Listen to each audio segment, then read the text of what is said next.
arsitektur klasik pada Eropa, yaitu arsitekturnya sangat dititik beratkan pada estetika bangunan, proporsi, simetris, geometri, serta ornamentasi yang merupakan sasaran pada konsepnya tersendiri. Sedangkan pada aspek strukturnya itu fungsi serta berperan sangat minor. Dengan munculnya gerakan arsitektur sendiri yang merupakan modern, itu melawan kemapanan arsitektur klasik Eropa yang doktriner serta konsep arsitekturnya bergeser lagi pada paradigma. Untuk selanjutnya akan dipresentasikan oleh rekan saya, Tiwi. Berarti dipersilakan. Terima kasih, Petin. Selanjutnya saya akan menjelaskan tentang paradigma sosial. Nah, di sini secara etimologis, istilah paradigma pada dasarnya berasal dari bahasa Yunani, yaitu dari kata para yang artinya di sebelah ataupun di samping, dan kata diegma yang artinya teladan, ideal, model, ataupun arketip.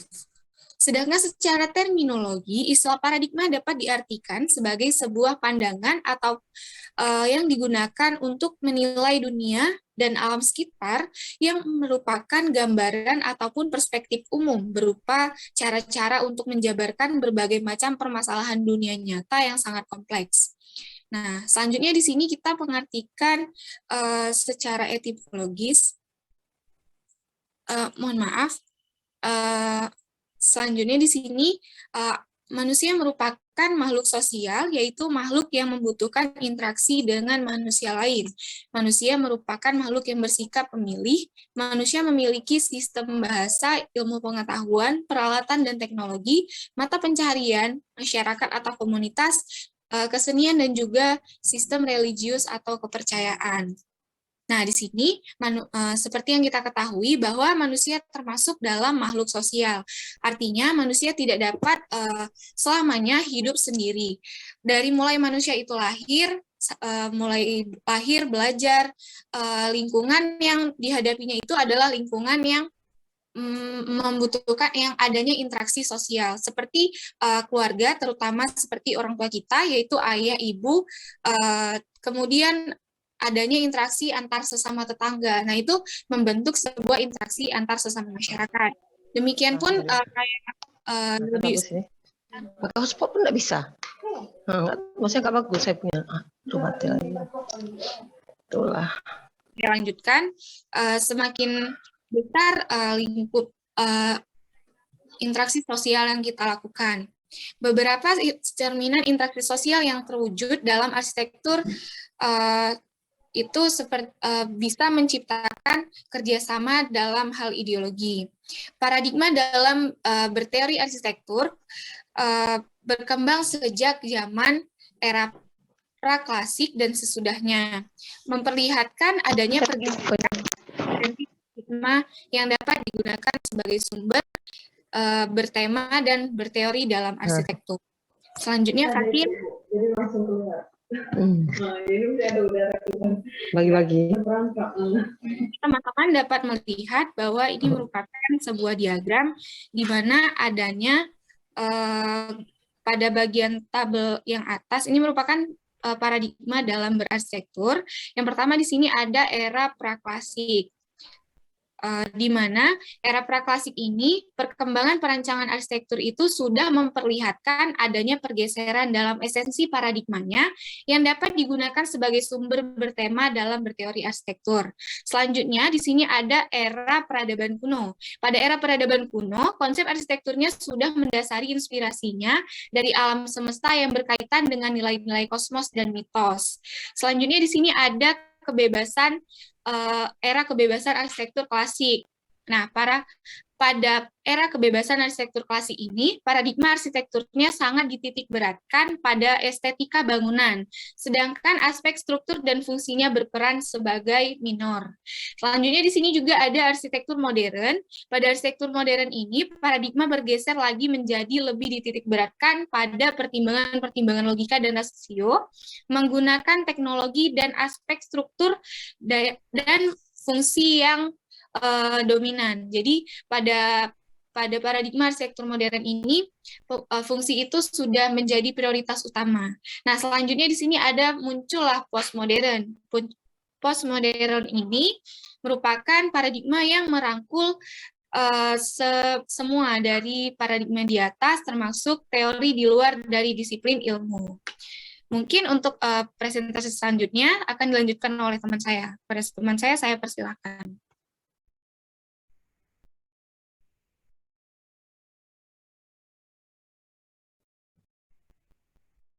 Baik, sebelum terima kasih kepada Tiwi, untuk selanjutnya akan dipaparin oleh rekan saya, Warila, dipersilakan.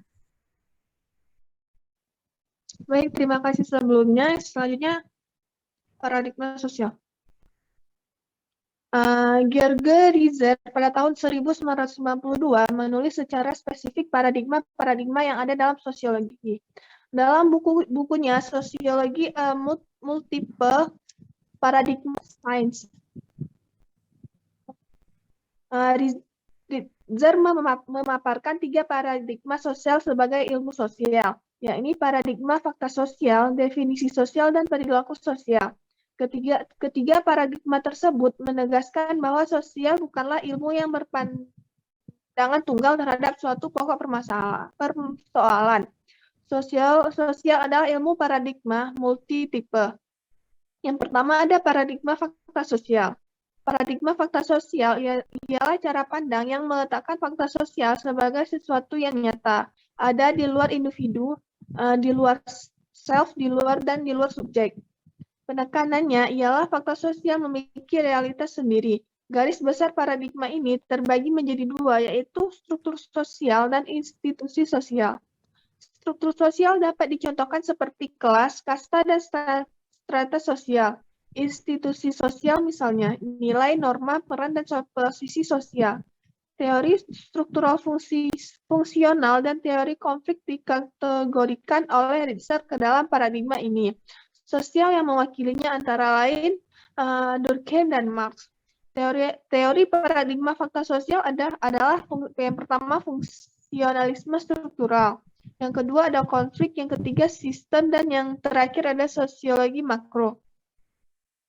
Selanjutnya akan dijelaskan oleh rekan saya.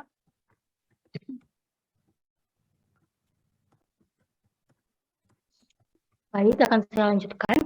Lalu ada paradigma perilaku sosial. Paradigma perilaku sosial ini cara pandang yang memusatkan perhatiannya pada hubungan antara individu dengan lingkungannya. Realitas sosial merupakan realitas objektif yang dibentuk melalui perilaku individu yang nyata dan empiris.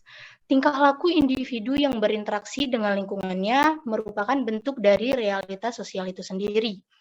Teori perilaku atau behavioral dan teori pertukaran sosial Hammans dan Blau dapat dikategorikan ke dalam paradigma ini.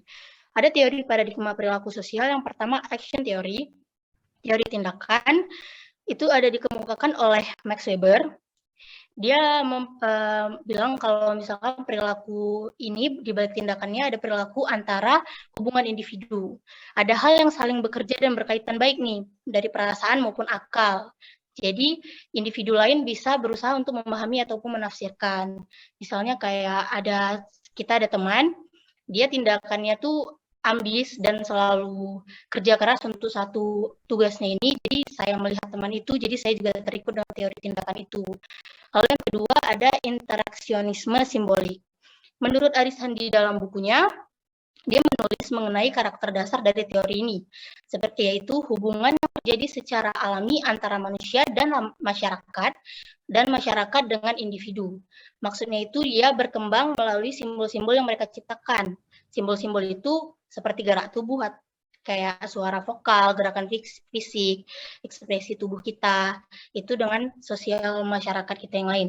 Lalu yang ketiga ada fenomenologi. Fenomenologi itu dia mempelajari bagaimana individu secara subjektif merasakan pengalaman dan memberikan makna dari fenomena tersebut. Lalu ada paradigma definisi sosial. Paradigma definisi sosial ialah cara pandang yang menekankan bahwa realitas sosial bersifat subjektif. Eksistensi realitas sosial tidak terlepas dari individu sebagai aktor yang melakukan suatu tindakan. Struktur sosial dan institusi sosial dengan demikian dibentuk oleh interaksi individu. Melalui paradigma ini, tindakan sosial berusaha untuk dipahami dan diinterpretasikan secara subjektif. Teori tindakan Weber, teori interaksionisme simbolik, dramaturgi, dan fenomenologi masuk dalam kategori paradigma ini. Lalu ada teori paradigma definisi sosial, itu ada dua, ada behavior dan sosiologi, yang menjelaskan bahwa tingkah laku yang terjadi itu melalui akibat-akibat yang mengikutinya kemudian. Akibat dari tingkah laku yang dia lakukan di masa lalu mempengaruhi tingkah laku yang terjadi di masa sekarang. Lalu ada yang kedua, exchange teori, yaitu pertukaran sosial dalam ilmu sosial yang menyatakan bahwa hubungan sosial itu terdapat unsur ganjaran, pengorbanan, dan keuntungan yang saling mempengaruhi. Contohnya, misalkan ada salah satu teman saya ingin mengerjakan tugas, lalu dia tidak mengerti, dia meminta tolong kepada saya. Lalu setelah saya memberikan pertolongan, dia memberikan ganjaran seperti misalkan dia mengajak saya makan, lalu dia balen, dan kita sama-sama untung. Seperti itu.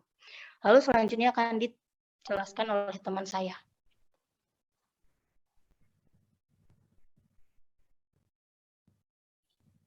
Terima kasih. Selanjutnya saya akan lanjutkan contoh paradigma sosial.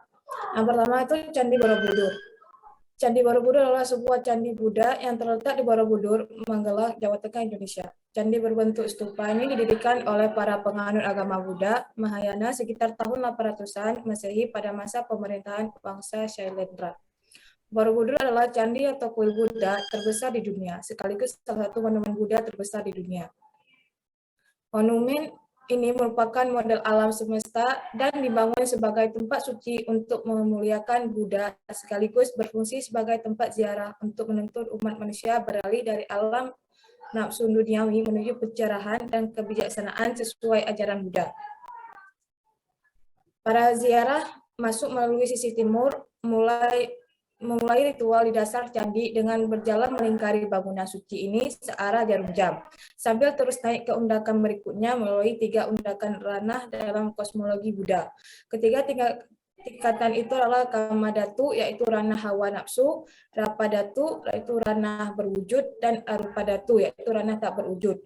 Dalam perjalanan ini, berziarah bermalam melalui serangkaian lorong dan tangga dengan menyaksikan tak kurang dari 1.460 panel relief indah yang terukir pada dinding dan pagar wanita. Selanjutnya, yang kedua yaitu contoh dari paradigma sosial, ada Candi Prambanan. Di mana Candi Prambanan adalah kompleks candi Hindu terbesar di Indonesia yang dibangun pada abad ke-9 Masehi. Candi ini dipersembahkan untuk Trimurti 3 desa utama Hindu, yaitu Brahma sebagai dewa pencipta, Wisnu sebagai dewa pemelihara, dan Siwa sebagai dewa pemusnah.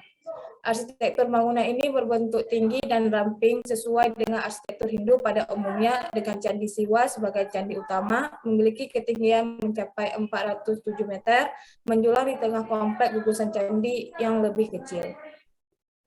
Selanjutnya akan dilanjutkan oleh teman saya.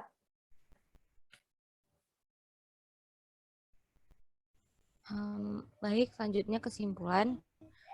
Manusia merupakan makhluk sosial, yaitu makhluk yang membutuhkan interaksi dengan manusia lain.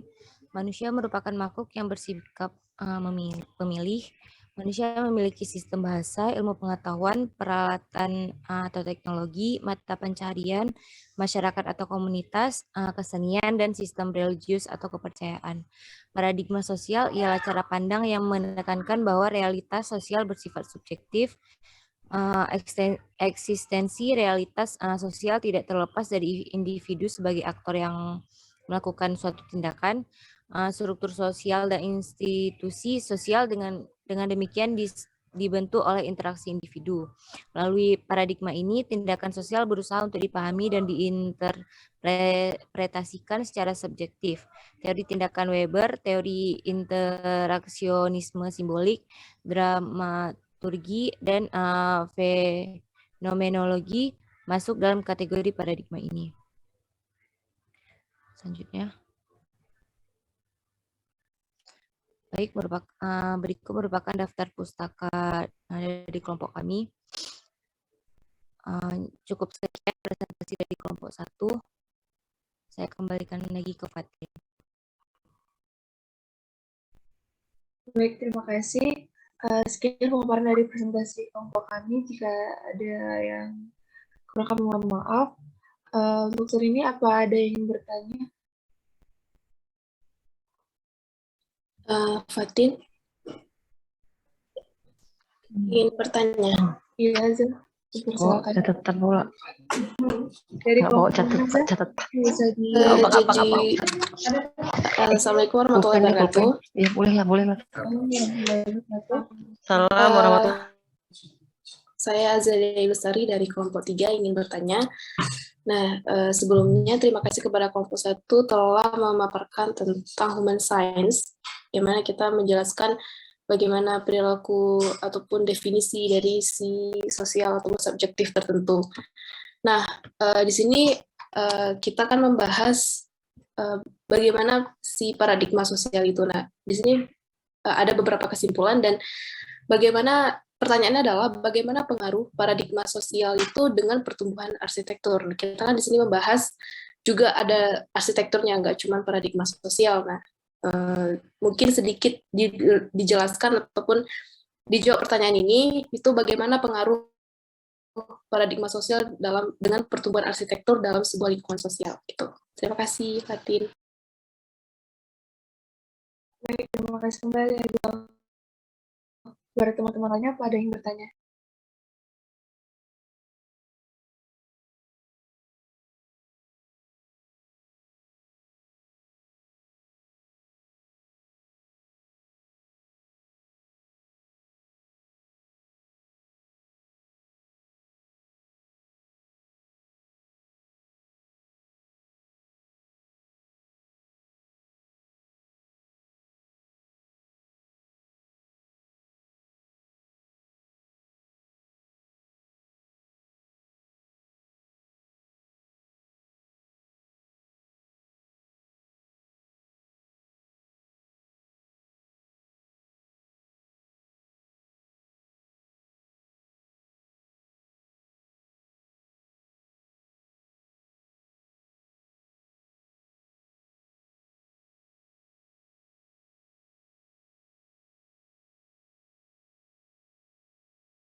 Baik, sementara menunggu teman lain yang bertanya, izin menjawab ya, Zah, pertanyaan tadi, bagaimana pengaruh paradigma sosial pada perkembangan arsitektur di dalam sebuah lingkungan arsitektur itu sendiri, kan? Menurut saya kan jawabannya itu, paradigma sosial kan kita mengenal atau menjauh lebih dalam sih sosial tersendiri dari sebuah hubungan antar manusia, kan. Jadi juga ada dijelasin sama teman kita, rekan kita Tiwi, juga ada yang pada slide ini paradigma dalam sektor itu ada pada era praklasik, ada postmodern dan ada lainnya itu. Jadi dari hubungan antar manusia yang kita pelajari itu, kita bisa mengetahui nih arsitektur apa atau perancangan apa yang kita buat dalam sebuah lingkungan, itu mau bagaimana, bentukan bangunan itu bagaimana. Kan misalnya nih ada peradaban yang masih, adatnya itu masih kental kali kan, contohnya tuh pernah apa ya, nama sukunya tuh ada di daerah Tangerang. Saya juga ada belajar budaya di sana. Itu ada sebuah suku yang benar-benar tidak mengenal arti modern. Jadi karena suku budaya sangat-sangat kental, jadi mereka sangat menjauhi era teknologi lah, cara pengembangan pemikiran modern lah. Jadi mereka tuh mendesain atau merancang bangunan mereka tuh yang masih memakai adat-adat kental para leluhur mereka. Jadi itu juga masuk dari perancangan atau arsitektur sendiri, kan. Ada juga sebuah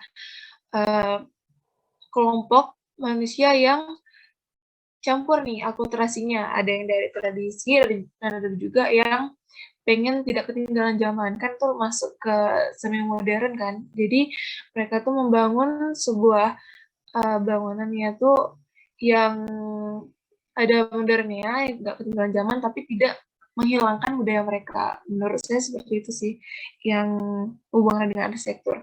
Mungkin dari teman-teman kelompok saya ada yang ingin menambahkan, atau dari teman-teman lainnya mungkin. ada kesalahan kata saya mungkin ada yang ingin memperbaiki gitu. Izin saya menambahkan. Jadi kalau misalkan dibilang hubungannya tuh kita bisa lihat contohnya kayak tadi aja. Ada Candi Prambanan dan Candi Borobudur. Candi itu terbuat dikarenakan musyawarah antar masyarakat yang datang dan masyarakat yang ada di situ. Karena candi itu kan juga dibuat di dalam lingkungan masyarakat tempat tinggal di situ kan. Jadi dia bisa dibuat karena ada interaksi sosial antar masyarakat yang beragama Buddha. Dan kita juga tahu di daerah situ kan juga bukan orang Buddha aja nih, ada agama-agama lain juga. Mereka bisa interaksi dengan baik sehingga candi ini bisa dibuat seperti itu.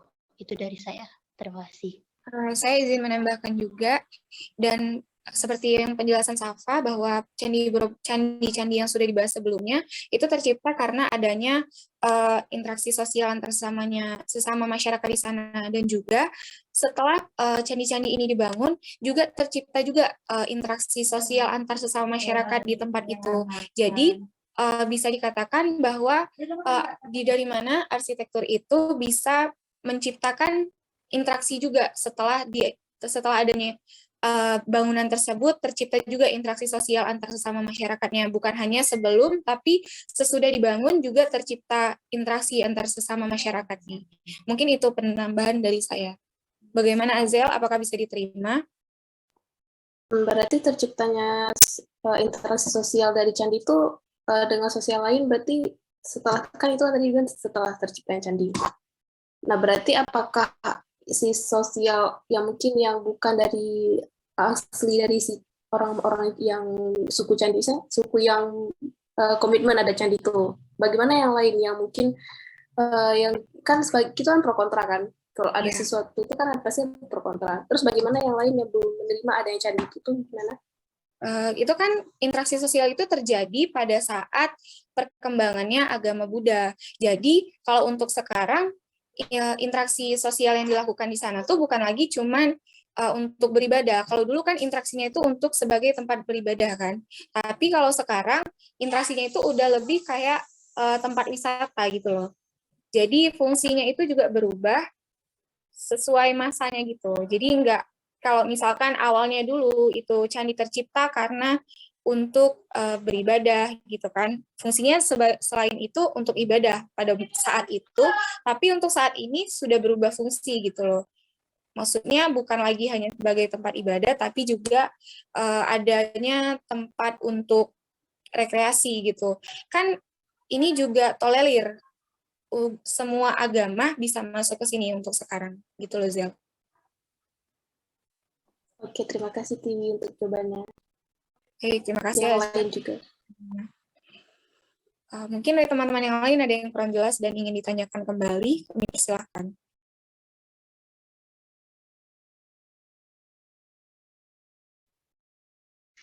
Kalian keren loh ternyata, adik. Tadi waktu kemarin tuh di WA itu kan katanya gimana Bu, kami nggak ngerti bla bla bla. Saya pikir kalian nggak ngerti, ternyata bagus banget loh.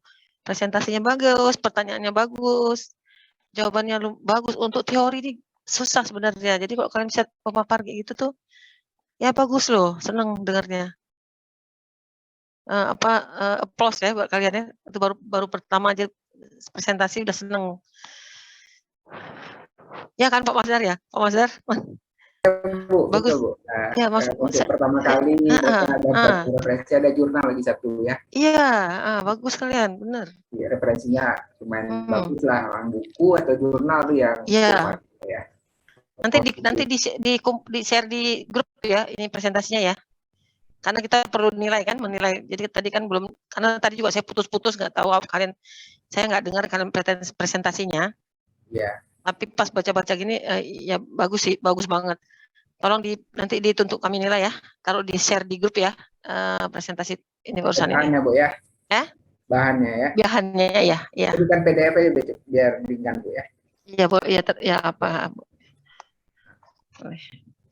Ada lagi, gimana lagi Dek? Siapa lagi selain Azel? Terima kasih Azel sudah bertanya, jadi membuat kawan-kawan bercerita lebih panjang kan. Ada pertanyaan lain nggak? Tadi ada singgungan-singgungan dengan teori apa?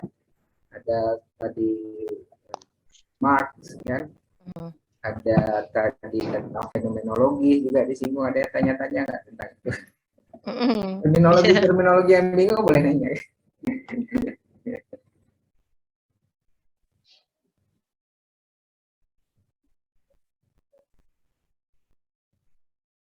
Kayak fungsionalisme struktural, sistem, Ya, apa itu ya? apa itu. Karena ini terminologi yang agak familiar ya. Iya, iya benar.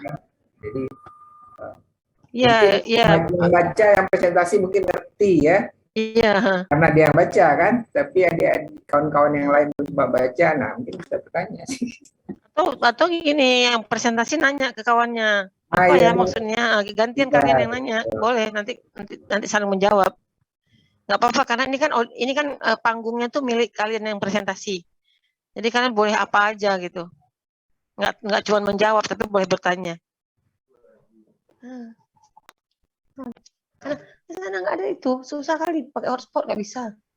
Kami cari-cari.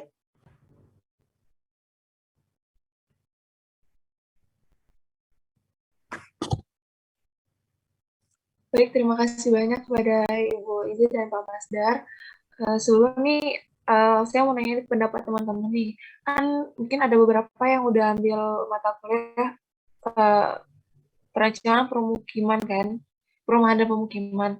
Nah, jadi kan pada materi yang saya baru ambil ya, jadi saya betul-betul tertarik pada perancangan dengan pola perumahan itu mengikuti keakraban. Jadi kan ada pola rumah itu kan biasa ada yang mengikuti topografi lah, ada yang mengikuti letak pola-pola tertentu, misalnya kayak ada yang circle, ada yang persegi dan lain-lain. Tapi juga ada selain itu ada juga perumahannya mengikuti pola keakraban karena saling mengenal. Misalnya ini rumah A, rumah B, rumah C. Rupanya rumah A, rumah B ini rupanya tetangga ini punya hubungan saudara, sepupu misalnya. Juga ada keponakan lah. Jadi karena ada hubungan saudara ini, jadi rumah itu deket-deket dempet-dempet itu menurut saya juga termasuk sih dalam paradigma sosial ini, dan juga ada kaitan tersendiri dari arsitektur. Tapi kalau misalnya ada pendapat lain boleh dipaparin, atau misalnya ada pendapat yang mau kalian sampaikan masalah paradigma sosial ini yang masih jadi pertanyaan juga bagi teman-teman sekalian, juga masalah teori dari pendapat para ahli yang belum tersampaikan, belum dipaparin, mungkin ada tambahan dari teman-teman bisa disampaikan itu bagaimana.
Izin bertanya. Iya, silakan Saleha. Tadi kan sudah dijelaskan beberapa contoh karya arsitektur yang mana di situ yang banyak berpengaruh adalah akulturasi budaya. Jadi yang ingin saya tanyakan, adakah karya arsitektur yang terjadi pada paradigma sosial ini yang terjadi karena sebuah konflik, baik itu antar negara ataupun di dalam masyarakatnya itu sendiri? Terima kasih. Boleh diulang tadi, putus-putus.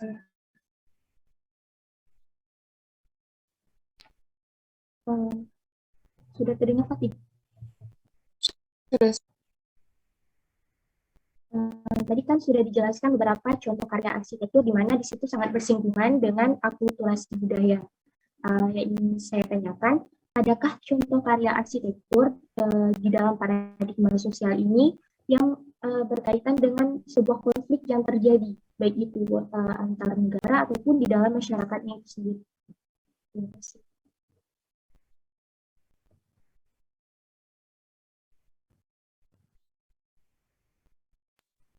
Terima kasih Saleha atas pertanyaannya. Sebentar ya, kami coba diskusikan dulu jawabannya. Baik, Bu.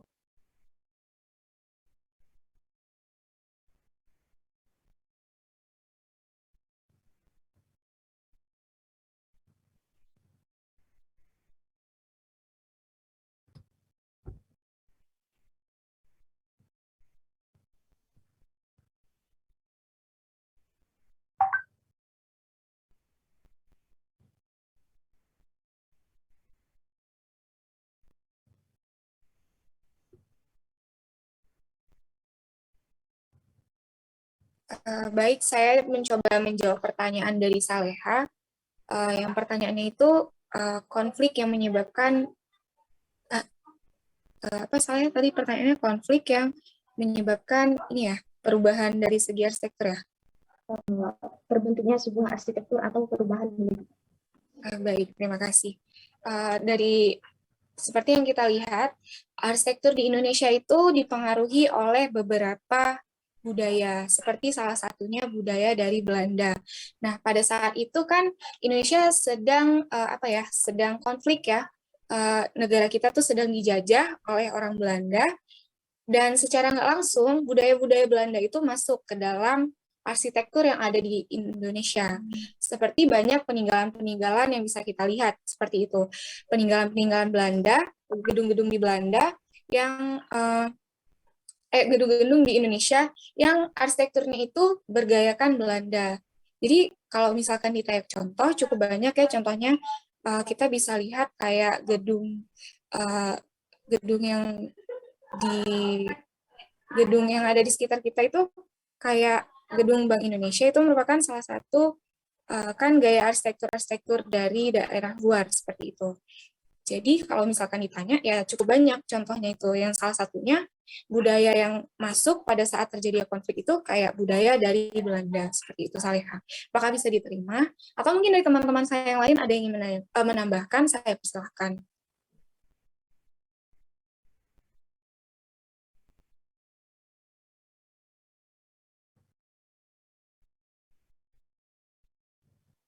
Baik, Tiwi, terima kasih atas jawabannya. Mungkin Terima ada kasih. yang pendapat yang lainnya.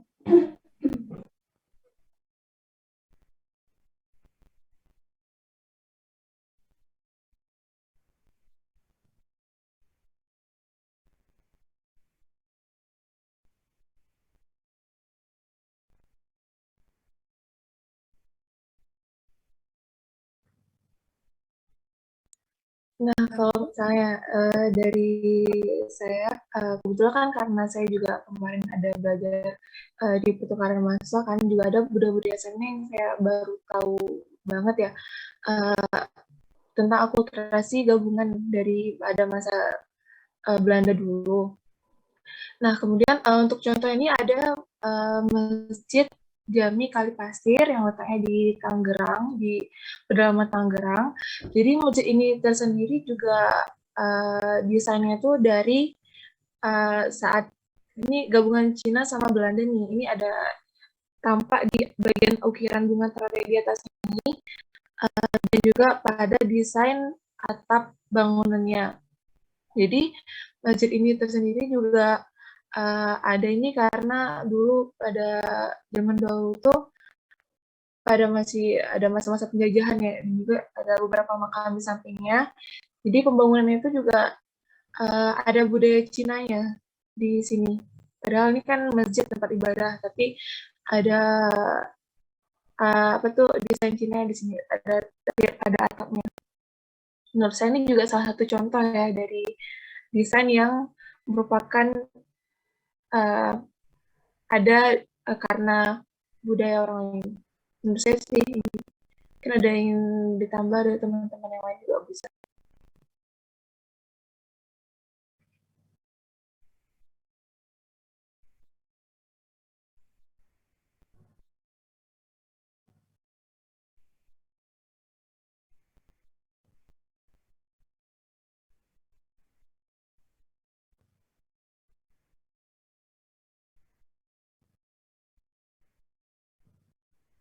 Kalau misalnya dari yang bertanya sendiri, dari sana mungkin ada yang masih bingung atau ada pertanyaan lagi atau bagaimana? Sudah jelas, Fatin. Berarti ada beberapa karya arsitektur itu terbentuk dari terjadinya sebuah konflik. Cuma seperti yang sudah dijelaskan Tiwi tadi, adanya karena pengaruh Belanda pada masa penjajahan, dan juga ada beberapa karya arsitektur yang terbentuk dari beberapa budaya yang diterjemahkan ke dalam sebuah bentuk karya arsitektur. Terima kasih, Fatin. Iya, terima kasih kembali. Dan kalau misalnya ditinjau bukan dari segi bangunan, kan juga bahasa kita kan juga ada beberapa campuran kan. Misalnya ada yang bilang nih kepanjangan Aceh itu adalah Arab, Cina, bisu ini apa entah, pokoknya hanya Hindia, pokoknya gabungan kayak gitu. Jadi bahasa kita tuh juga ada yang beberapa sama dengan bahasa Cina, juga beberapa sama dengan bahasa India, kan itu juga karena ada konflik di masa dulu kan. Jadi juga semua diompelajari bahasa-bahasa lain dengan secara terpaksa sih dulu. Tapi karena itulah ada beberapa bahasa yang sama. Dan juga ada beberapa yang masih dikembangkan hingga sekarang.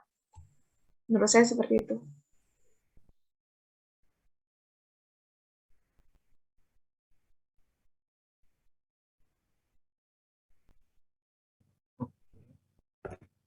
Izin, saya ingin menambahkan lagi yang untuk tadi pembangunan konflik tadi. Barusan saya juga cari, ternyata ada salah satu monumen yang paling terkenal, Menara Eiffel di Paris. Itu dulu saat pembangunannya itu pernah ditolak oleh masyarakatnya, dikarenakan dia pada saat proses pengerjaan itu terlalu ribut, terlalu berisik dengan besi-besinya, dan juga membuat awan tebal dan asap batu bara yang membuat satu kota itu membuat jadi kotor dan agak susah bernapas pada saat itu. Jadi menara itu dulu pernah dikecam sama masyarakat di situ dan tetap dilanjutkan. Dan ternyata untuk sekarang menara itu jadi monumen yang paling hebat. Dia pertama kali sukses itu dikarenakan dulu ada pameran dunia tahun 1889, dia bisa menerima lebih dari 2 juta pengunjung. Lalu di situ mungkin interaksi sosialnya si arsitek dengan masyarakatnya bertentangan nih. Mungkin awalnya masyarakatnya juga nggak tahu bakal proses pengerjaannya seperti itu, lalu arsiteknya tetap membuat lanjut, dan sehingga monumen itu bisa sukses dan masyarakat lama-kelamaan bisa menerima itu. Itu yang baru saya dapat informasinya. Mungkin untuk lebih lanjutnya belum saya cari tahu lebih dalam lagi, itu dari beberapa blog yang saya baca. Seperti itu. Terima kasih. Terima kasih, Safa, atas jawabannya. Sedikit tambahan juga tentang arsitektur yang terbentuk gara-gara konflik itu. Salah satunya juga yang di Indonesia yaitu Gedung Sate yang di Bandung. Sebagaimana kita tahu kalau Gedung Sate itu yang awalnya dibangun oleh Belanda sebagai tempat pemerintahan mereka yang di Indonesia. Setelah Belanda kalah dari sekutu dan terjadinya perebutan gedung sate tersebut karena Belanda mengklaim gedung itu milik mereka, tapi yang dibangun di atas tanah Indonesia. Jadi pada tahun 1945 tuh Belanda terjadi pertempuran di daerah gedung sate tersebut sehingga terjadi pertumpahan darah, dan karena Belanda ingin merebut kembali gedung sate, dan pada akhirnya tuh Belanda tetap kalah dan gedung sate pada tahun 1980 sekarang lebih dikenal dengan gedung pemerintah di Jawa Barat. Dan itu juga merupakan pembangunan arsitektur yang terbentuk karena konflik yang terjadi antara Belanda dengan Indonesia, yang selanjutnya gedung tersebut menjadi tempat wisata sekarang karena kita tahu bahwa gaya arsitekturnya sedikit mengikuti gaya arsitektur Belanda. Begitu. Baik, terima kasih dari atas ini.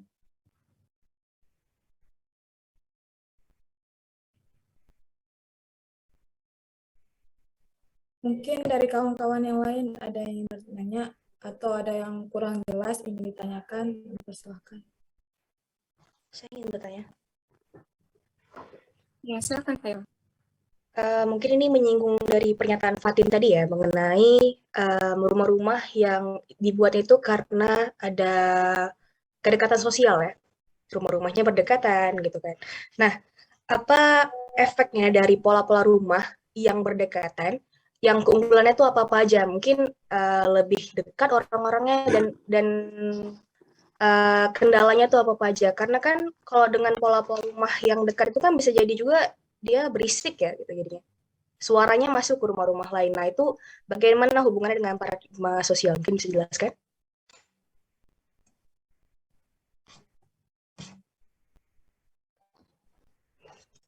Baik, terima kasih banyak.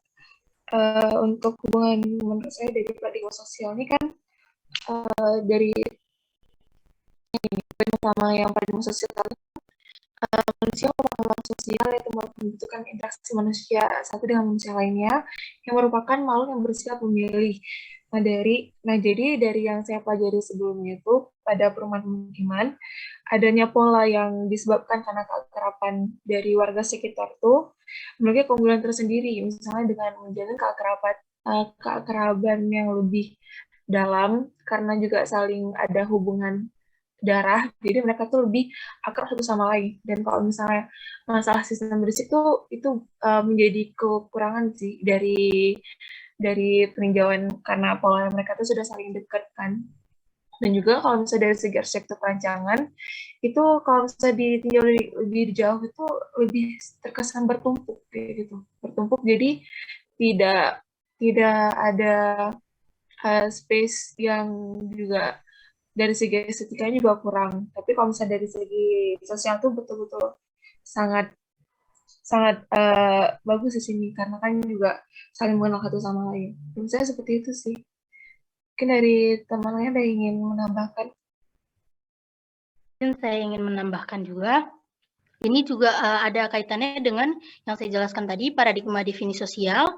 Ada di situ yang namanya exchange theory, kan teori pertukaran sosial nih. Kalau misalkan kita bertetangga dengan dekat-dekat, ya kita tahulah kebiasaan kayak ibu-ibunya dulu nih. Kayak misalkan kita mau masak nih, ada kurang garam, ya kan? Ada kurang garam, kita minta nih ke ibu, satu lagi, ibu bagi garam lah. Jadi kan kita ada untung gitu, kita nggak perlu keluar uang, dan ibu itu juga menjalin sosial dengan yang baik dengan kita gitu.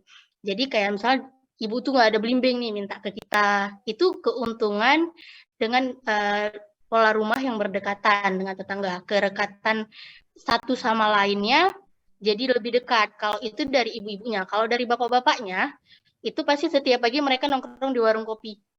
Itu kan dia selalu bersosialisasi nih berdua nih. Apalagi kalau udah nongkrong dengan seluruh bapak-bapak di situ, dia ngomong kayak tentang masalah sosial dari ibu-ibunya nih yang selalu gimana-gimana nanti curhat-curhat. Nah, itu juga jadi keuntungan sosial dari bapak-bapaknya. Jadi seluruhnya tuh menjadi dekat dan akrab dan juga menjalin untung dan rugi juga di situ. Kalau itu menurut saya. Terima kasih. Mungkin ada teman saya yang ingin menambahkan juga. Boleh. Kok saya yang nanya kalau enggak? Baik, Atau mungkin ada yang nanya. Ini kan ada 3 paradigma sosial ya. Perilaku sosial, definisi sosial. Yang di pertama tadi apa? Enggak kelihatan. Yang di atas apa nih? Oh, fakta ya. Iya kan? Fakta.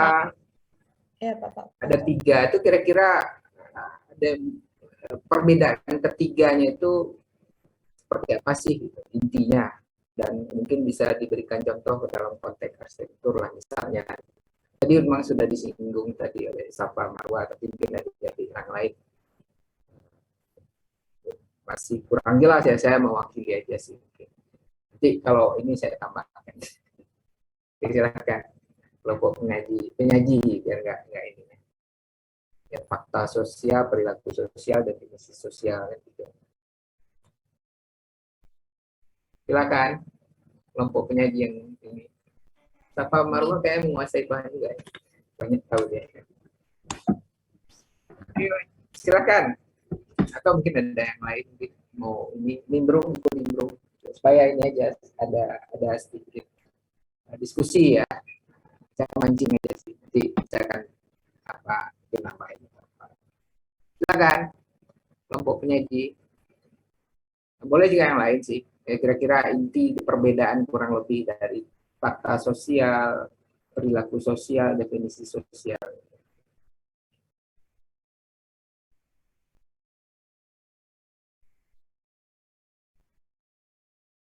Yuk, Safa, sejauh Safa atau siapa? Kata yang lain. Izin saya ingin menjawab.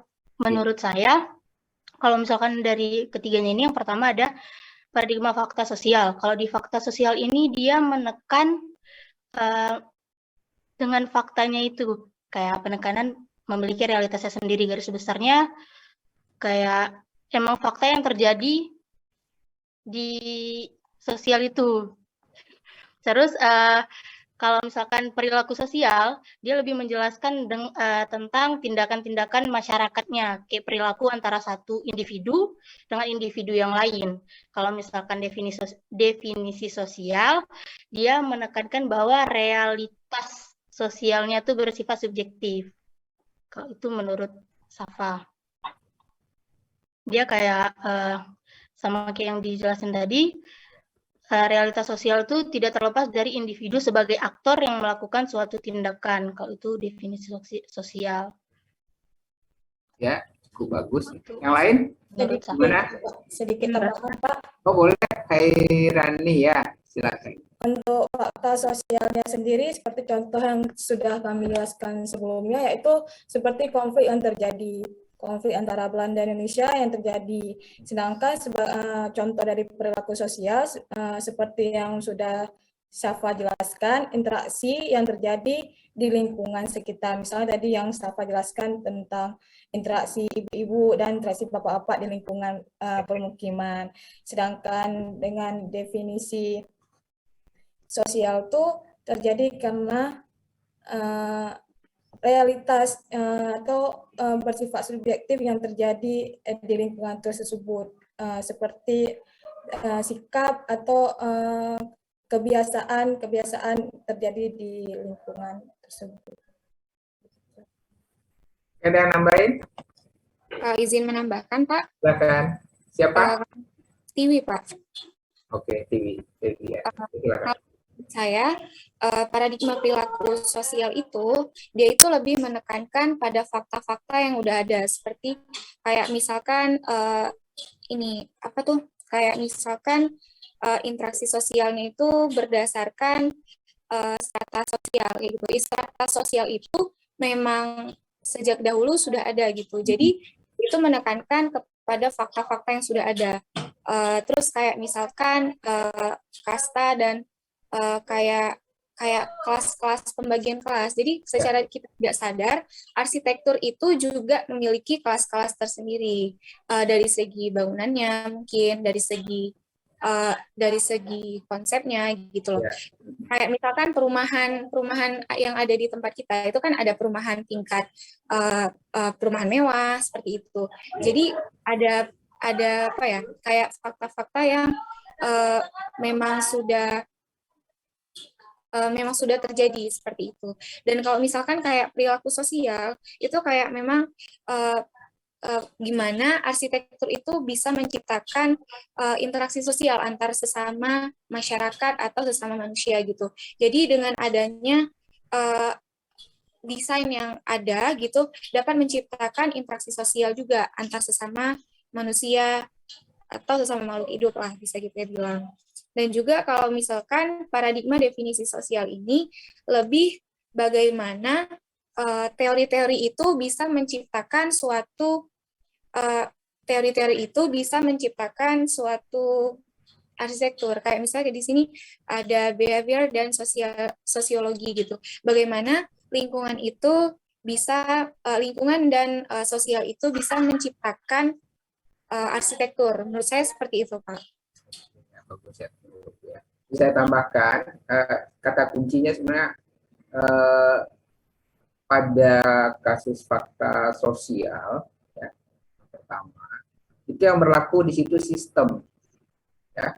Jadi kita mendapati pola hubungan sosial dalam konteks ini bisa masuk ke arsitektur ya, interaksi sosial antara individu itu sudah terberi.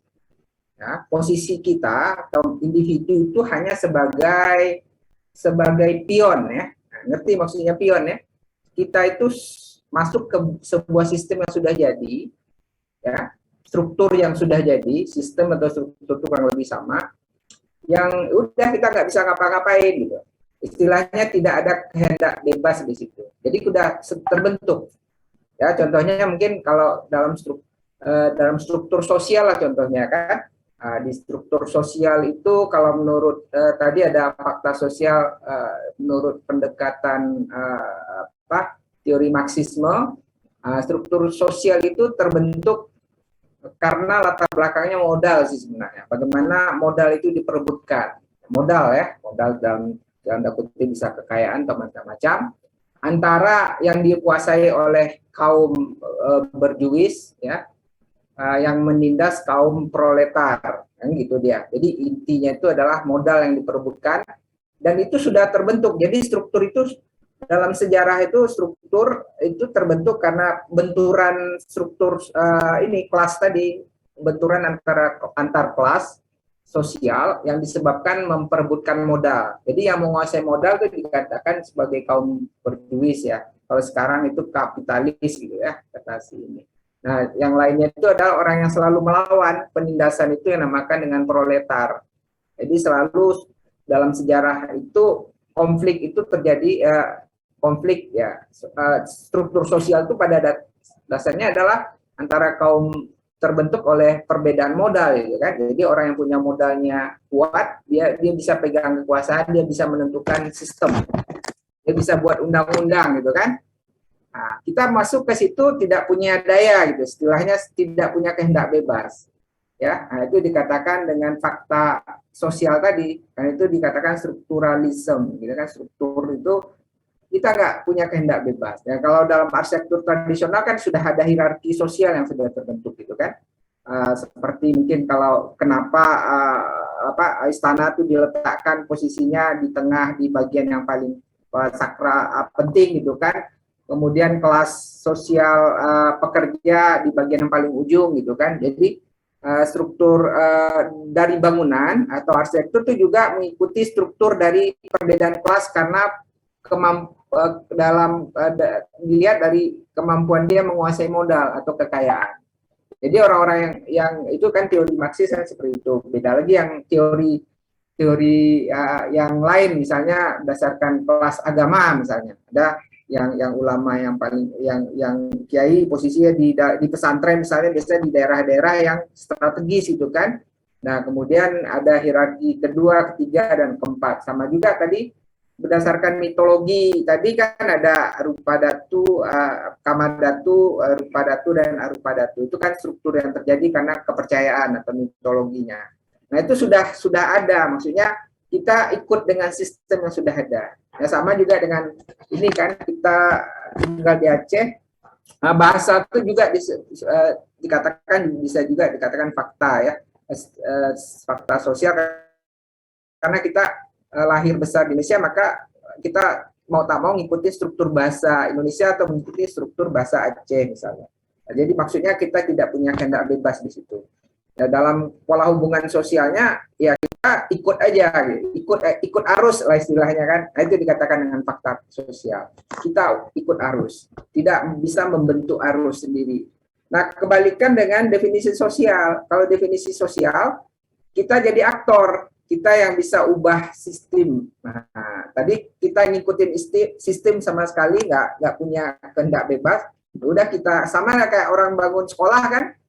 Biasanya kelas, kemudian ada koridor kan gitu, struktur yang selama ini terbentuk ya. Ini kan ketika konsultan arsitek yang tidak punya latar belakang atau mungkin arsiteknya pengetahuannya nggak luas, ya dia ikut sistem bentuk-bentuk yang sudah ada. Nah, seperti pendekatan tipologi, nah itu adalah struktur ya, itu adalah fakta sosial. Kita tinggal caplok-caplok yang sudah jadi. Oh, ini kalau tipologi sekolah kayak gini dok, ikut aja gitu. Nggak ada keinginan merubah sekolah dengan cara yang berbeda. Nah, itu dikatakan sebagai fakta tadi, fakta sosial kan. Nah, tapi kalau definisi sosial, kita yang jadi aktor. Nah, kita yang merubah. Dia kayak tadi pemodal, dia bisa ubah undang-undang, bisa bikin peraturan sendiri, bisa sistem sendiri yang sesuka dia, bisa yang semau dia lah gitu. Jadi kalau jadi penguasa punya modal kan.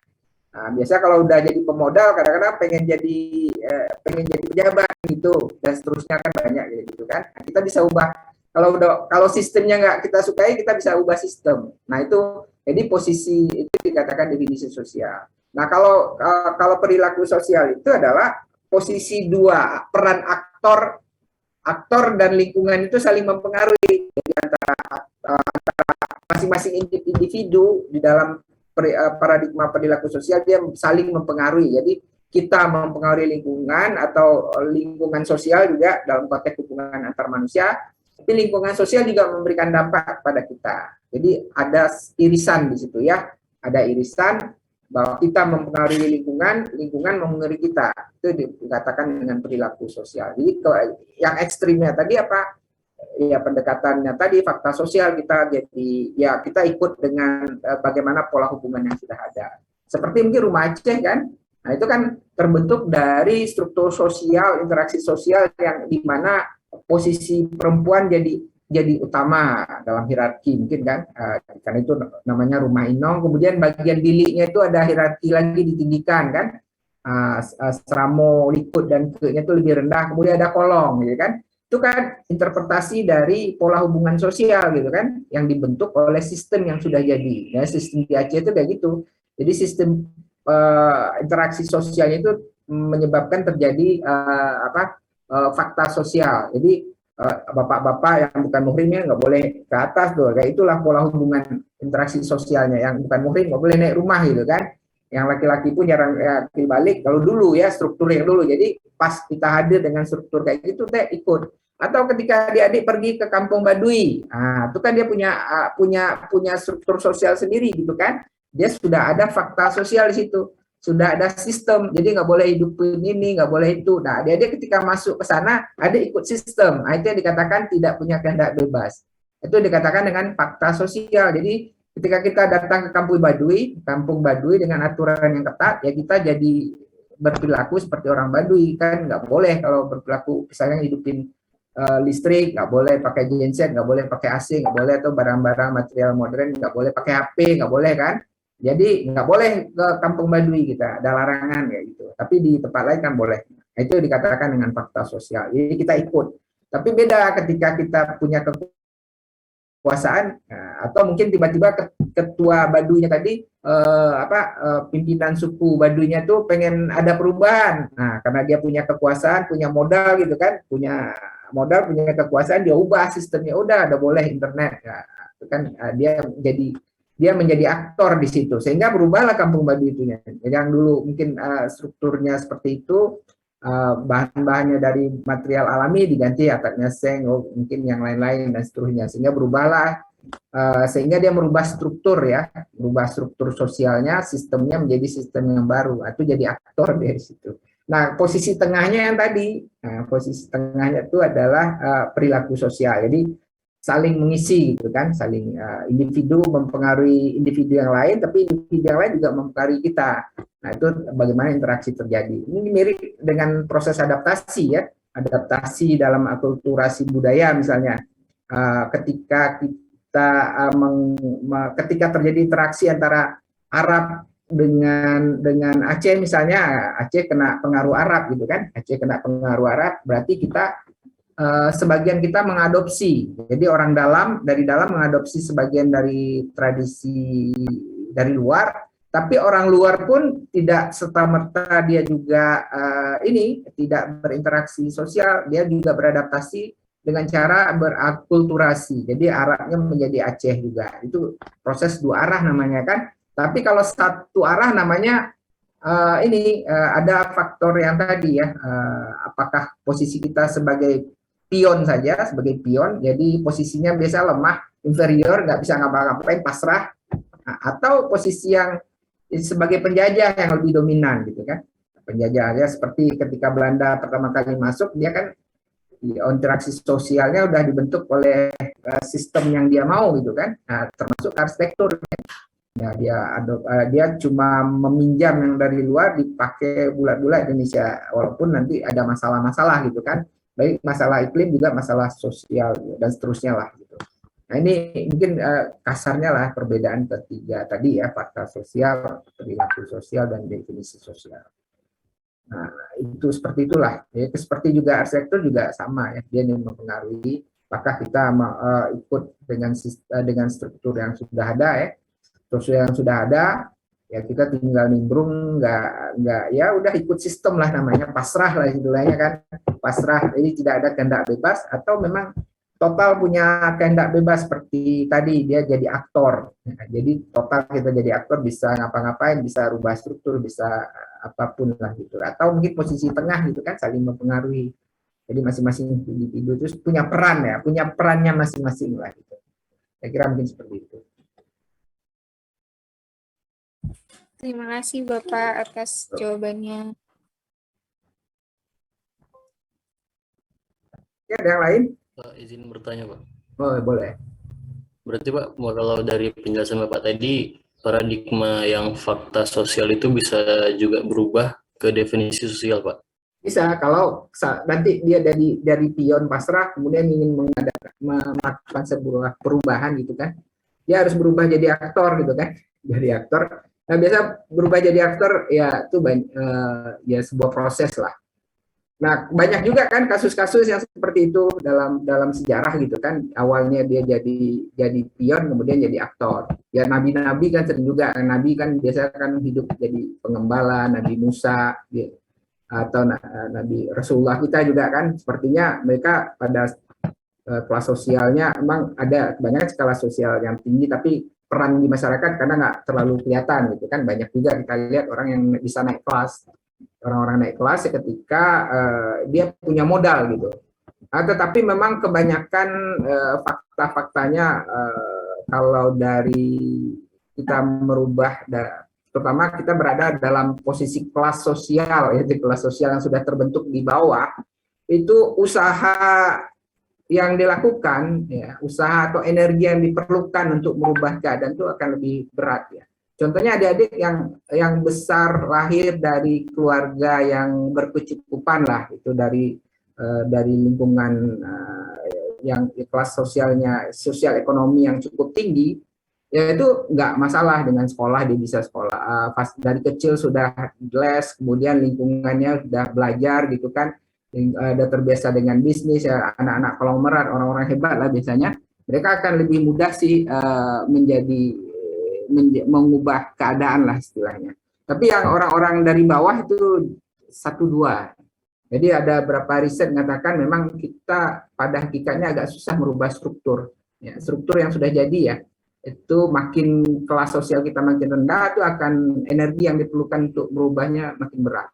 Tapi kalau strata sosial kita lebih baik, itu akan lebih mudah sih merubah keadaan ya. Sama lah kalau presiden itu merubah keadaan yang lebih mudah daripada rakyat, kan gitu. Karena dia udah berada di struktur sosial yang atas, yang punya kekuasaan politik dan sebagainya lah gitu kan. Punya modal lah kalau menurut si teori Marxis kan ya, modal ya. Dia punya modal, akibatnya dari modal dia punya kekuasaan. Kan itu banyak itu kan pengusaha menjadi penguasa kan gitu, karena dia untuk biaya kampanyenya udah berapa gitu kan. Ada tahu kan biaya kampanye berapa triliun jadi presiden, jadi gubernur aja miliaran, ratusan anggota DPR aja kabar miliaran. Itu kan modal itu semuanya. Nah, kebanyakan orang-orang itu yang sudah punya modal memang, karena itu banyak Erick Thohir, kemudian wakil yang nggak jadi Sandiaga Uno kan, atau Prabowo Subianto gitu. Nah, mereka orang-orang sudah punya modal, pengusaha kemudian jadi penguasa, atau penguasa karena kekuasaannya dia bisa jadi pengusaha juga. Nah, yang di bawah kan susah naiknya. Nah, gitu juga. Jadi biasalah kan ya, kebanyakan seperti itulah gitu kan kita lihat. Jadi agak susah meretas ke atas itu kan, jalannya akan penuh berliku. Karena memang dari sejarah 1-2 memang bisa naik ke atas, tetapi kenyataannya sistem kita itu sudah agak sedikit rigid, makin lama makin susah. Karena itu yang kaya tambah kaya, yang miskin tambah miskin, kata Rhoma Irama kan. Itu karena apa? Karena fakta sosial tadi, struktur susah mengubah struktur itu kan. Nah itu kadang-kadang merubah struktur itu ya banyak usaha dan seterusnya lah. Nah, jadi perubahan-perubahan yang ekstrim tadi lah, kalau dalam perubahan struktur sosial itu perlu apa istilahnya dalam paradigma namanya revolusi ya. Seperti kata Thomas Kuhn yang pernah saya singgung kemarin ya, paradigma scientific revolusi. Jadi revolusi lah kata ininya. Jadi susah kalau merubah sistem itu tanpa revolusi. Karena itu kata-kata revolusi sering dipakai oleh kalangan sosialis ya. Jadi bapak sosialis modern itu salah satunya di kata-kata sosialis ya. Yang ekstrimnya kan memang si Karl Marx ya, Karl Marx. Jadi bukan berarti kita belajar Marxis itu kita belajar ateis dan sebagainya, tapi ada ilmunya di situ. Jadi konsepnya seperti itulah. Jadi struktur yang sudah rigid tadi bagaimana kita bongkar. Yaitu yang kalau mau jadi definisi sosial, jadi janganlah jadi pion terus jadi aktor lah sekali. Tapi itu jadi aktor kan susah ya menggerakkan. Apalagi modal sosial kita rendah, modal ekonomi kita kecil, modal pendidikan kita kecil, ya merangkak dari bawahnya lebih susah gitu kan. Nah itu ya salah satu strateginya menjadi aktor, ikut menjadi aktor, atau paling tidak menjadi yang posisi tengah ya, paling tidak pendidikan ya. Pendidikan itu salah satu cara paling tidak kita memberikan pengaruh kepada lingkungan dan struktur sosial lain, walaupun kita juga dipengaruhi. Jadi interaksinya agak imbang lah, jangan terlalu pasrah ya, atau jangan terlalu otoriter juga ya. Otoriter kita mengubah dengan inilah, mengubah sistem ya total gitu dan seterusnya. Jadi itu dua sisi yang ekstrim ya, kalau yang tadi fakta sosial dengan definisi sosial, yang tengah-tengahnya yang tadi perilaku sosial ya. Biasanya kebanyakan si perilaku sosial gitu kan. Tapi bagi kaum-kaum yang marginal itu agak susah merubah struktur gitu kan, struktur tadi. Nah, ya kebanyakan memang kita hadir dalam sebuah struktur yang sudah jadi ya, kebanyakan kan hadir dalam struktur yang sudah jadi ya. Ya termasuk juga pengetahuan kita gitu kan. Saya katakan pengetahuan itu ditulis oleh para pemenang. Ini pengetahuan kita tentang apapun, termasuk arsitektur, sejarah, bahkan definisi arsitektur adalah definisi para pemenang gitu kan. Nah, susah keluar dari struktur berpikir yang sudah jadi lah, sudah jadi kita anggap itu paling benar gitu kan. Nah, kita nggak mau keluar dari kotak ya. Keluar dari kata dalam tempurung gitu kan, karena dianggap itu udah aman, udah jadi, udah ini aja lah gitu. Jadi pasrah aja lah gitu kan. Seperti itulah kurang lebih ya teman-teman. Oke. Oke, lanjut, ada yang lain lagi?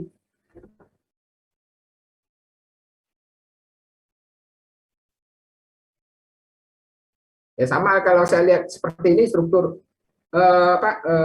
fakta sosial. Nah, tadi saya katakan bikin sekolah ya, jadinya tipologi sekolah yang dibangun pemerintah seperti dulu ya. Jadi ruang kelas ada koridornya gitu. Nah, itu fakta sosial yang ada di kepala kita, itu udah di copy paste. Jadi ikut, jadi pion saja, kita dikendalikan oleh orang lain, tidak punya kendali bebas. Nah, tapi kalau kita definisi sosial, kita mendefinisikan ulang apa itu sekolah ya. Nah, definisi ulang apa itu sekolah, ya, kita akan mengatakan ya sekolah itu adalah sebuah aktivitas kan, kegiatan, ada seorang mengajarkan sesuatu, ada orang menerima ajaran dari sesuatu dari orang, minimal ada 2 orang di suatu tempat, udah itu sekolah gitu. Membuat definisi baru.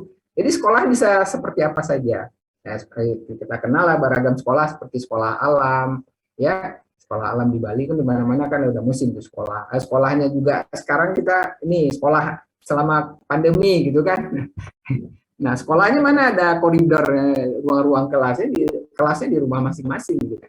Kan kelas juga itu. Nah, itu kita membuat definisi ulang di situ. Nah, itu sebagai aktor ya, kalau sesuatu yang baru kita jadi aktor gitu. Atau memang kombinasi dari 2 hal tadi gitu kan. Seperti itulah intinya ya. Itu karena itu dikatakan dia sebagai struktur ya, struktur.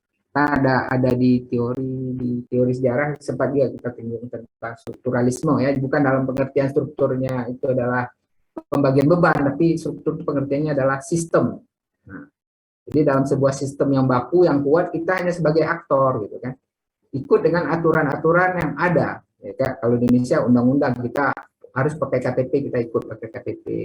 Semuanya ikut aturan yang ada di pemerintah gitu. Baru lahir sudah ada ini kan, sudah ada sistem. Jadi mulai lahir kita sampai meninggal sistem sudah ngatur tubuh kita nih. Ya, lahir tuh ini harus ada surat tanda lahir gitu kan, akte kelahiran, ijazah dan sebagainya, itu salah satu lah kan, mau tak mau. Tapi beda kan dengan yang orang di kampung Baduy, dia punya struktur sendiri gitu. Orang Baduy nggak perlu dia kertas-kertas, nggak perlu HP, dia punya sistem sendiri, struktur tersendiri yang beda dengan struktur kita.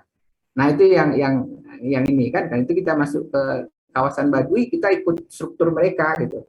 Fakta sosial mereka yang sudah jadi kita ikut sebagai pengikut pengikut setia yang tanpa boleh bertanya, ya udah ikut aja kayak gitu. Tapi kalau definisi, kita mendefinisi ulang, kita jadi aktornya, atau kita datang sana merubah, mempengaruhi pikiran orang Baduy kan, tahu-tahu nanti dirubah gitu. Jadi aktor lah kita di situ. Jadi bukan kita yang larut ya, kita yang larut jadi Baduy, tapi Baduynya yang jadi kita. Itu yang aktor kan. Nah posisi yang tadi perilaku sosial di antara keduanya, saling mempengaruhi. Dalam konteks sosial berarti hubungan antar manusia ya. Kalau kita larikan ke arsitektur, ya pada hakikatnya memang arsitektur itu adalah hasil dari interaksi ketika kita membangun ya, interaksi dalam pemikirannya, atau interaksi ketika ritus yang terjadi di dalamnya, ritual ya. Ritual dalam arsitekturnya itu seperti apa ya, seperti rumah Aceh kan ada ritualnya tersendiri gitu kan, yang merupakan cerminan dari struktur atau fakta-fakta yang sudah ada. Kalau sekarang faktanya dibandingkan dengan tahun-tahun era kerajaan itu kan tidak ada.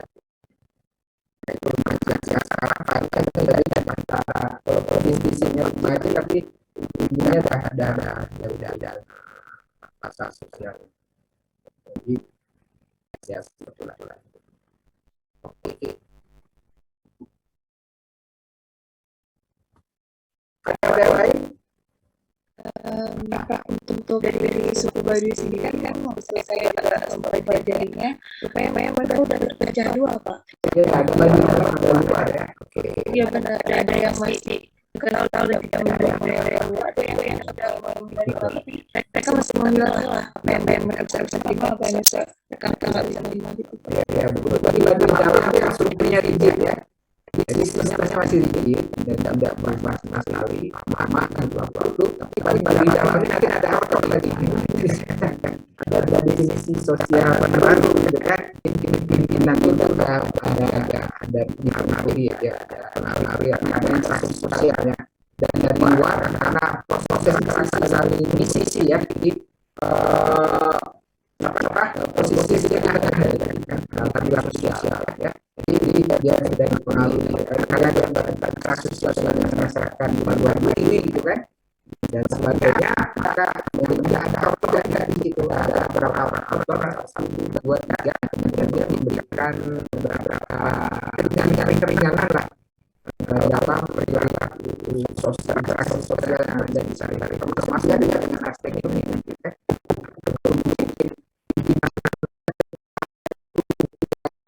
Posisi dari tempat di sana salah dan sebagainya, mungkin ngomong ke sana kan jarang orang berani gitu kan.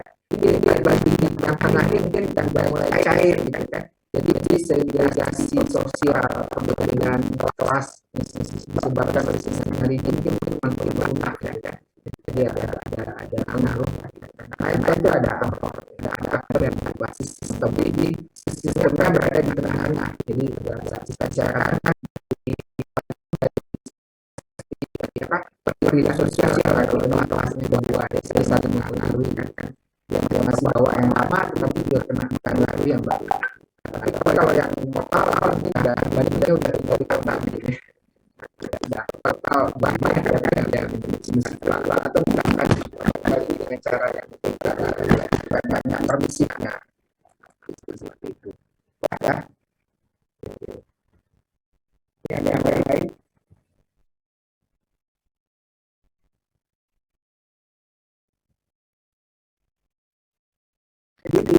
Tradisi sosial sebagai makhluk yang saling terkait ya dengan interaksi sosial, dan nggak ada manusia yang bisa mampu hidup sendiri dengan dalam keadaan surga, dan dia sendiri pengen ada kawan dan itulah nilai jadi makhluk sosial kan. Ini juga sama pengembang dia jadi interaksi sosial dengan anak juga, anak dengan saudaranya dari untuk berkembang terus begitu. Jadi kata-kata manusia sebagai sosial, dan bagaimana proses interaksi sosial banyak faktor yang mempengaruhi kan, banyak faktor gitu kan. Ada salah satu modal gitu kan, kekuasaan ya, ada kekuasaan yang lain posisi yang mana. Dalam program ikan ada struktur juga kan, ada struktur. Nah, lihat kalau mungkin posisi kelas sosial yang terjadi di mana kelas sosial dalam pengertian kelas sosial tinggi itu mungkin pemimpin lama, penjara lama, pelajar misalkan, maka posisi mereka atau posisi pendidik di bangsawan misalnya berada di pusat-pusat strategis, pusat-pusat strategis yang mungkin lebih tinggi, lebih luas, lebih skalanya besar, tapi ada peristiwa yang tinggi, pembangunan besar sehingga negara yang berkaya tapi ada struktur kan gitu kan, modern. Jadi di era modern karena struktur sosial itu lebih banyak dibentangkan oleh modal sebenarnya. Ya, modal itu munculnya kapitalisme ya. Ada kata lama, maka kita lihat strukturnya berubah gitu. Jadi penguasa modal yang menjadi menempatkan posisi strategis dalam kota dan sebagainya lah. Kita lihat Burj Khalifa itu kan ikonik sekali, itu representasinya adalah representasi modal sebenarnya, representasi modal. Kemudian New York itu kan lebih gedung pencakar langit lebih besar daripada di Washington DC. Orang lebih kenal New York daripada Washington DC sebagai kota ibu kota negara Amerika. Apa modal uang berkali-kali itu di New York, listrik dan sebagainya, itu World Trade Center dan segala ya, itu dari New York. Nah, itu kita lihat ya lainnya ya sama gitu. Daerah-daerah strategi itu biasanya bukan gedung-gedung pemerintahan, kadang-kadang itu adalah gedung-gedung pusat-pusat inilah berbelanja atau mungkin kantor-kantor dari perusahaan besar misalnya BUMD atau Facebook dan sebagainya, Google gitu dan sebagainya, itu memegang posisi penting dalam posisi dalam kota atau dalam sebuah kawasan kan. Sedangkan kalau lama makin terlempar di pinggir sungai gitu kan, buruk lah gitu kan, buruk biasanya luas bawah gitu ekonomi. Nah itu saya katakan tadi dalam ini para pemodal ini bisa sekaligus dia jadi pengusaha, dia jadi penguasa kan. Dia menentukan nilai menentukan seorang berkuasa atau tidak kan, dan jadi pemodal juga karena banyak status ya, orang-orang modal jadi perdana menteri, jadi presiden, jadi menteri dan sebagainya lah. Sah yang bawah-bawahnya itu kalau ini dengan sistem ini langsung susah bisa menghargai orang. Itu ya mempengaruhi juga arsitektur gitu kan. Itu arsitektur dibentuk sekarang oleh penguasa dasar sebenarnya. Modal bisa bentuk arsitektur juga kan. Dia melakukan arsitektur yang strategis berdasarkan ya ini modal kan. Kapitalisme yang memang asal-asal itu saja. Oke, udah asal itu. Sudah cukup waktunya. Iya, Pak. Oke, silakan lagi. Dari kami, kalau misalnya ada yang kurang atau ada yang perlu ditambahkan bisa dikonfirmasi ke via grup atau langsung ke isi kami. Kami akhiri, mohon maaf atas kekurangan kami. Kami akhiri dengan doa tutup hidayah. Wassalamualaikum warahmatullahi wabarakatuh. Waalaikumsalam. Terima kasih banyak, Pak. Iya. Saya lihat ya. Baik, Pak. Terima kasih, Pak.